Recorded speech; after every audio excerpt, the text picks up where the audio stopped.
अपने गुस्से को लोगों पर नहीं, काम पर लगाओ, अवश्य सफल बनोगे।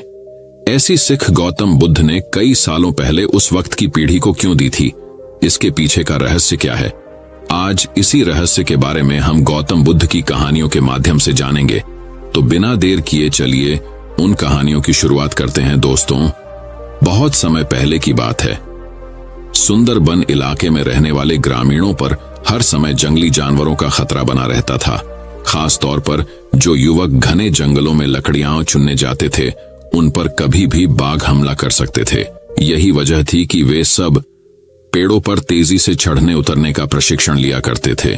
प्रशिक्षण गांव के ही एक बुजुर्ग दिया करते थे, जो अपने समय में इस कला के महारथी माने जाते थे। आदर पूर्वक सब उन्हें बाबा बाबा कहकर पुकारा करते थे। बाबा कुछ महीनों से युवाओं के एक समूह को पेड़ों पर तेजी से चढ़ने उतरने की बारीकियां सिखा रहे थे और आज उनके प्रशिक्षण का आखिरी दिन था। बाबा बोले, आज आपके प्रशिक्षण का आखिरी दिन है। मैं चाहता आप सब एक बार इस चिकने और लंबे पेड़ पर तेजी से चढ़ उतर कर दिखाएं। सभी युवक अपना कौशल दिखाने के लिए तैयार हो गए। पहले युवक ने तेजी से पेड़ पर चढ़ना शुरू किया और देखते देखते पेड़ की सबसे ऊंची शाखा पर पहुंच गया। फिर उसने उतरना शुरू किया और जब वो लगभग आधा उतर आया तो बाबा बोले, सावधान, जरा संभल कर आराम से उतरो, कोई जल्दबाजी नहीं है। युवक सावधानी पूर्वक नीचे उतर आया। इसी तरह बाकी के युवक भी पेड़ पर चढ़े और उतरे और हर बार बाबा ने आधा उतर आने के बाद ही उन्हें सावधान रहने को कहा। यह बात युवकों को कुछ अजीब लगी और उन्हीं में से एक युवक ने पूछा, बाबा, हमें आपकी एक बात समझ में नहीं आई। पेड़ का सबसे कठिन हिस्सा तो एकदम ऊपर वाला था, जहां पे चढ़ना और उतरना दोनों ही बहुत कठिन था। आपने तब हमें सावधान होने के लिए नहीं कहा, पर जब हम पेड़ का आधा हिस्सा उतर आए और बाकी हिस्सा उतरना बिल्कुल आसान था, तभी आपने हमें सावधान होने के निर्देश क्यों दिए? बाबा गंभीर होते हुए बोले, बेटे, यह तो हम सब जानते हैं कि ऊपर का हिस्सा सबसे कठिन होता है, इसलिए वहां पर हम सब खुद ही सतर्क हो जाते हैं और पूरी सावधानी बरतते हैं। लेकिन जब हम अपने लक्ष्य के समीप पहुंचने लगते हैं तो वह हमें बहुत ही सरल लगने लगता है। हम जोश में होते हैं और अति आत्मविश्वास से भर जाते हैं और इसी समय सबसे अधिक गलती होने की संभावना होती है। यही कारण है कि मैंने तुम लोगों को आधा पेड़ उतर आने के बाद सावधान किया, ताकि तुम अपनी मंजिल के निकट आकर कोई गलती ना कर बैठो। युवक बाबा की बात समझ गए। आज उन्हें एक बहुत बड़ी सीख मिल चुकी थी, जो सीख थी कि सफल होने के लिए लक्ष्य निर्धारित करना बहुत ही जरूरी है और यह भी बहुत जरूरी है कि जब हम अपने लक्ष्य को हासिल करने के करीब पहुंच जाएं, मंजिल को सामने पाएं, तो कोई जल्दबाजी न करें और पूरे धैर्य के साथ अपना कदम आगे बढ़ाएं। बहुत से लोग लक्ष्य के निकट पहुंचकर अपना धैर्य खो देते हैं और गलतियां कर बैठते हैं, जिस कारण वे अपने लक्ष्य से चूक जाते हैं। इसलिए लक्ष्य के आखिरी पड़ाव पर पहुंचकर भी किसी भी तरह की असावधानी मत बरतिए और लक्ष्य प्राप्त करके ही दम लीजिए। दोस्तों, दूसरी कहानी कुछ इस प्रकार चालू होती है। बहुत समय पहले की बात है।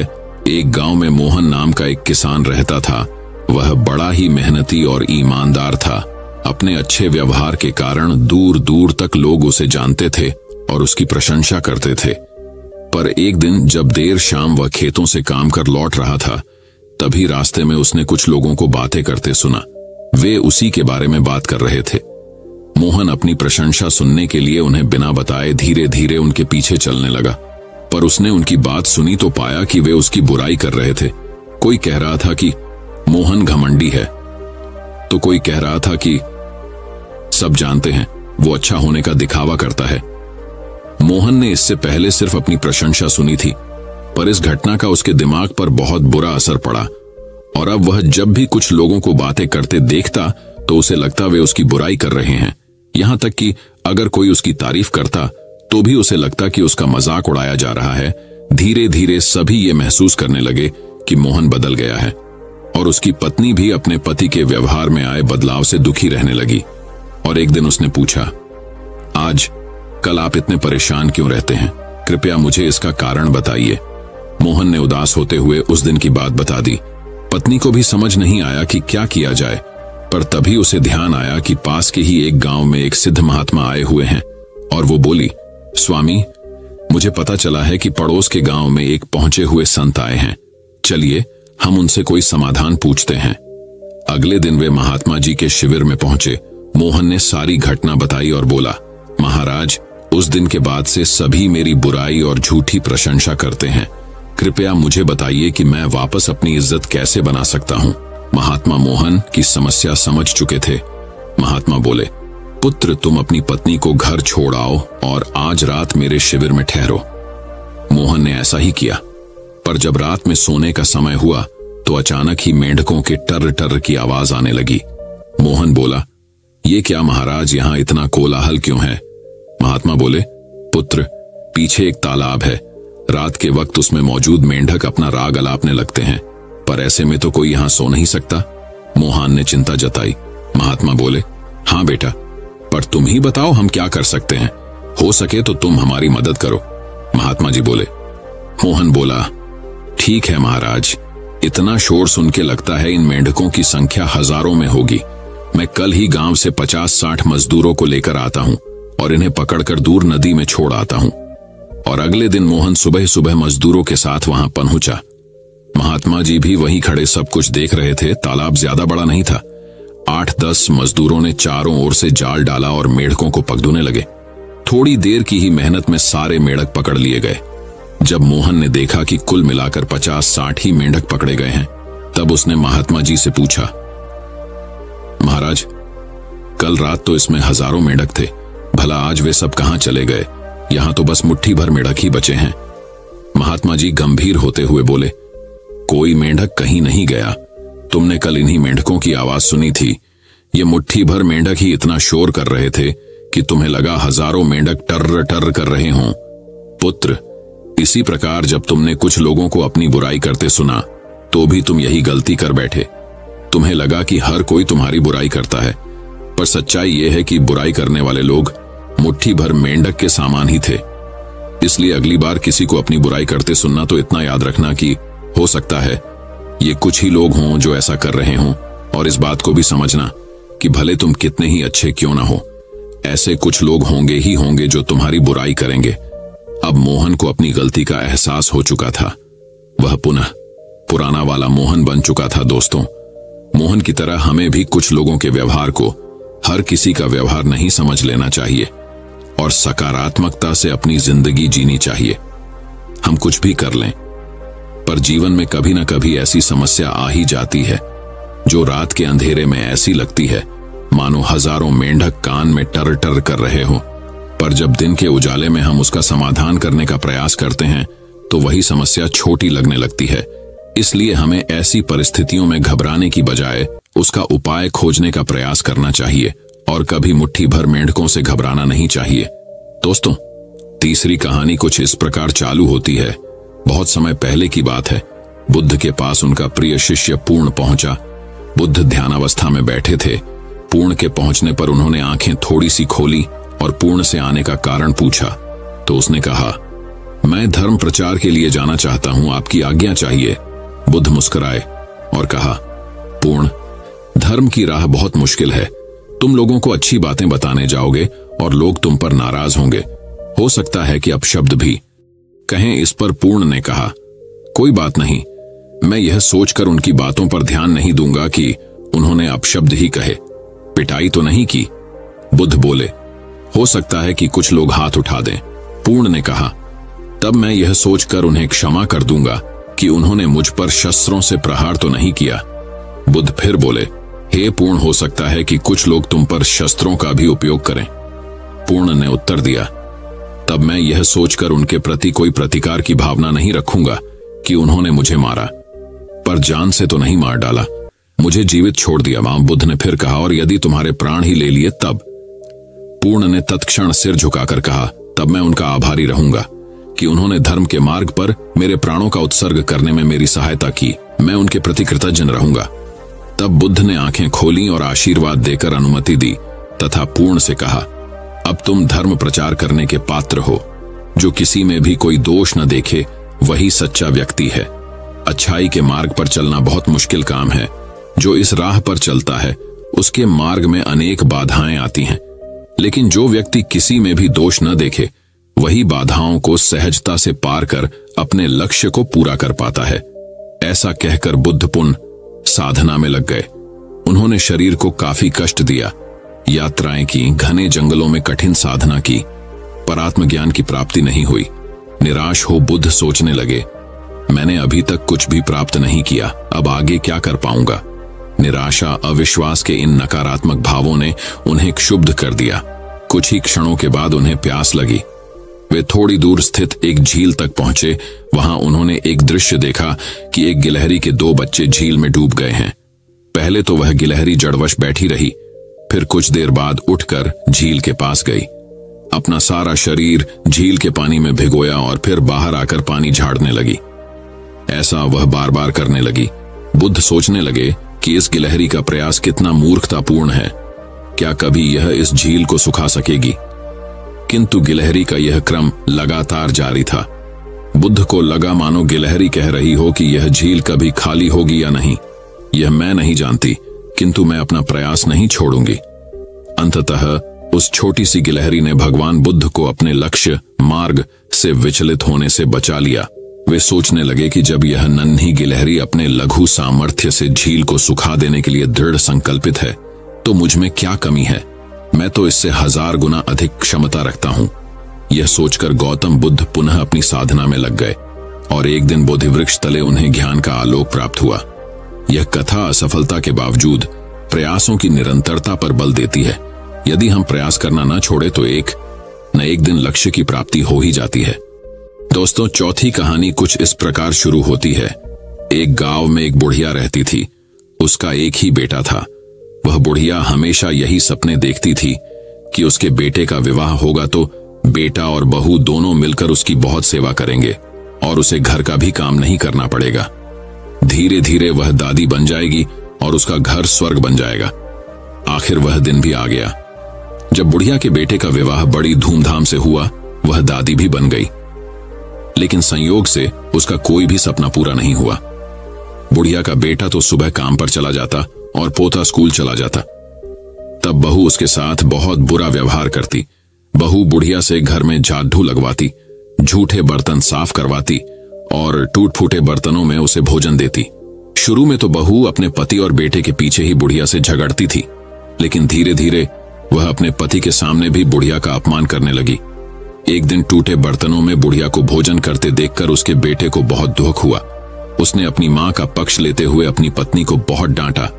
पति पत्नी दोनों में बहुत कहासुनी हो गई। धीरे धीरे बुढ़िया के बेटे ने भी पत्नी का विरोध करना छोड़ दिया। धीरे धीरे पोता बड़ा होने लगा तो वह अपनी मां का विरोध करने लगा। वह अपनी दादी से बहुत प्यार करता था और अपनी दादी पर मां द्वारा किए गए अत्याचारों को देखकर उसे बहुत दुख होता था। उसे अपनी दादी से हमदर्दी और सहानुभूति थी। अपनी मां के डर से वह दादी की कुछ भी मदद नहीं करता था। धीरे धीरे पोता बड़ा हो गया और उसका विवाह भी हो गया। पोते की नई बहू छिप छिप कर अपनी दादी सास पर होते अत्याचारों को चुपचाप देखती रहती थी, लेकिन बुढ़पे में दादी सास से काम करवाना जरा भी अच्छा नहीं लगता था। जब कभी पतोहू बुढ़िया की काम करने में मदद करती तो उसकी सास उसे खूब डांटती। पतोहू जब कभी दादी सास को रोते हुए देखती तो उसे बहुत दुख होता था। एक बार बुढ़िया बीमार पड़ गई और परलोक सिधार गई। अब बुढ़िया की बहू पतोहू से ही घर का सारा काम कराती और उसके साथ अभद्र व्यवहार करती। जब पतोहू ने देखा कि उसकी सास दादी सास की तरह ही उस पर भी अत्याचार कर रही है तो उसने बदला लेने की ठान ली। वह भी अपनी सास से वैसा व्यवहार करने लगी जैसा व्यवहार उसकी सास अपनी सास से करती थी। अब तो पतोहू अपनी सास को फूटी थाली में भोजन देने लगी। यह देखकर उसके पति और ससुर ने बहुत विरोध किया। पतोहू ने अपने ससुर और पति से कहा, मेरी दादी सास जितनी मेहनती और सीधी थी, जब माताजी उन्हें फूटी थाली में भोजन देती थीं, तब तुम कुछ क्यों नहीं बोले? उन पर होने वाले अत्याचारों को तुम दोनों चुपचाप देखते रहे। तब क्या तुम्हारे मुख पर ताला पड़ गया था? यदि किसी ने माताजी की तरफदारी की तो मुझसे बुरा कोई न होगा। पतोहू की बातें सुनकर उसका पति और ससुर कुछ नहीं बोले। उन्होंने भी उसका विरोध करना छोड़ दिया। ससुर को अपनी पत्नी के साथ अभद्र व्यवहार देखकर बहुत गुस्सा भी आता था। जब ससुर पतोहू को डांटने लगे तो वह उनके साथ भी अभद्र व्यवहार करने लगी। सास ससुर अकेले में बैठकर अपने सुख दुख की बातें करते और यही सोचते थे कि जैसा करोगे वैसा भरोगे। इस कहानी से हमें यह शिक्षा मिलती है कि हमें सबके साथ अच्छा व्यवहार करना चाहिए। क्योंकि जैसा व्यवहार हम दूसरों के साथ करेंगे वैसा ही व्यवहार दूसरे लोग हमारे साथ करेंगे। दोस्तों, 5वीं कहानी कुछ इस प्रकार चालू होती है। एक दिन बुद्ध एक घर के बाहर भीख मांगने पहुंचे। जैसे ही उसने दरवाजा खटखटाया, किसी महिला ने आकर खोला और बुद्ध को देखकर बोलने लगी, यह क्या, ये भिखारी सुबह कहां से आया? इतना बोलकर तुरंत दरवाजा बंद कर दिया। और उस महिला का एक पड़ोसी दूर से इस तमाशे को देख रहा था। वह भी बुद्ध का विरोधी था। स्वाभाविक रूप से उसे यह देखकर कुछ ज्यादा ही मजा आता था, इसलिए उसने भी बोला, बहुत बढ़िया। अगले दिन बुद्ध ने फिर उसी दरवाजे पर दस्तक दी। इस बार बुद्ध को देखकर महिला को फिर से गुस्सा आ गया और उसने बुद्ध पर कचरा फेंक दिया। और उस महिला का वही पड़ोसी आज भी तमाशा देख रहा था। स्वाभाविक रूप से बुद्ध का ऐसा अपमान देखकर वह बहुत प्रसन्न हुआ। इतना ही नहीं, बुद्ध की हालत देखकर वह जोर जोर से हंसने लगा। तीसरे दिन बुद्ध फिर उसी द्वार के सामने खड़े हो गए, लेकिन आज वह आदमी बुद्ध को फिर से देखकर आश्चर्यचकित रह गया। इससे पहले कि बुद्ध दरवाजा खटखटाए, उन्होंने बुद्ध को रोका और कहा, मैं एक ब्राह्मण हूं और मुझे हिंदू धर्म ग्रंथों के खिलाफ आपका बोलना बिल्कुल भी पसंद नहीं है, इसलिए मैं आपका कट्टर विरोधी हूं। तो आपका अपमान देखकर मुझे खुशी होती है, लेकिन आज इस दरवाजे पर तीसरी बार खड़ा होना मुझे फिर से हैरान कर देने वाला है। मैं आपसे पूछना चाहता हूं कि आप आज फिर यहां भीख मांगने क्यों आए, जबकि यह महिला 2 दिनों से आपका अपमान कर रही है? बुद्ध ने मुस्कुराते हुए कहा, यह आश्चर्य करने की बात नहीं है। आप चकित हैं क्योंकि आपको मानव मनोविज्ञान का कोई अनुभव नहीं है। किसी का अपमान करना या किसी पर कूड़ा फेंकना भी कुछ देना होता है। हर अपाकर्षण आकर्षण का ही एक रूप है। कल अगर किसी इंसान ने कचरा दिया होगा तो एक दिन वह खाना भी देगा। हालांकि वह व्यक्ति बुद्ध की इस बात से संतुष्ट नहीं था, फिर भी उसने मौन रहना जरूरी समझा। शायद वह यह सोच रहा होगा कि दरवाजा खटखटाओ। फिर देखते हैं, बुद्ध ने फिर से दरवाजा खटखटाया। संयोग से उसी स्त्री ने आज फिर दरवाजा खोला और आज तो बुद्ध के सामने उसका क्रोध 7वें आसमान पर पहुंच गया और सही में उसे मारने के लिए हाथ में झाड़ू ले लिया। उन्होंने झाड़ू उठाया तो जरूर, लेकिन बुद्ध के शांत चेहरे पर रही मुस्कान देखकर दूरी बनाए रखी। वह चाहकर भी बुद्ध पर वार नहीं कर सकी। वह बुद्ध के चेहरे पर आ रही शुद्ध मुस्कान से इतनी प्रभावित हो गई कि उसने झाड़ू फेंक दी और तुरंत अंदर भाग गई और बुद्ध को देने के लिए रोटी ले आई। बुद्ध ने उस महिला को ऐसे धन्यवाद दिया कि वह महिला बुद्ध के चरणों में गिर गई और माफी मांगने के साथ रो पड़ी। बुद्ध ने किसी तरह समझाकर उन्हें शांत किया, लेकिन दूसरी ओर तमाशा देख रहे पड़ोसी को यह सब देखकर बुद्ध से लगाव हो गया। वह भी दौड़ता हुआ आया और बुद्ध के चरणों में गिर पड़ा और उनसे दीक्षा की मांग करने लगा। बुद्ध हंसे और बोले, मैंने कभी किसी घर से इतनी बड़ी भीख नहीं मांगी। फिर भी आज भोजन के साथ साथ एक शिष्य भी मिल गया। दोस्तों, इस कहानी से यह मालूम पड़ता है कि सकारात्मकता और झुकाव ही इंसान के सभी रोगों की दवा है। जिस वजह से सांसारिक और सन्यासी के प्रति नफरत और प्रेम में जरा सा भी अंतर नहीं है, क्योंकि मन के स्तर पर प्रेम और सांसारिक सन्यासी के बीच नफरत की लेन देन होने में थोड़ी सी भी देर नहीं लगती। मन तभी शांत और स्थिर रह पाता है जब वह सभी तरह के लेन देन से ऊपर उठ जाए। इसलिए मिटा दें नफरत के बीज, बस दिल में सिर्फ माफ करने और प्रेम से भरी भावना रखें। आप हमेशा सुखी जीवन बिताएंगे। दोस्तों, मैं उम्मीद करता हूं कि यह कहानी सुनने से आपके जीवन में अच्छे बदलाव आए होंगे। आपको इस वीडियो से क्या सीखने मिला, ये कमेंट करके जरूर बताएं और अपने परिवार, दोस्तों या आपके करीबी इंसान के साथ ये कहानी शेयर करके उन्हें भी इस ज्ञान से परिचित करवाएं।